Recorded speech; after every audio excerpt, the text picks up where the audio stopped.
昨晚去吃烧烤的时候，我突发奇想啊，能不能用工作流来生成这种烧烤相关的这种视频呢？就是这种换个小动物来烤的这种视频。经过了我2个小时的研究啊，还是可以的。我来演示一下给大家看。那我们还是搜索扣子，进入空间，点击开发平台，点击快速开始，点击工作空间，打开工作流，输入主题。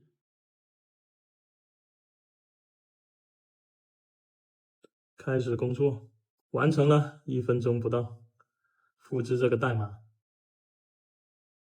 打开剪映小助手，粘贴，创建剪映草稿，完成了，打开看看。今儿烤鸡翅生意还不错，就有只大狗老盯着，赶都赶不走，烦死了。用工作流你就省去了收集素材、剪辑、配音的所有功夫啊！想了解学习 AI 的，点赞评论666，然后找我领资料学习。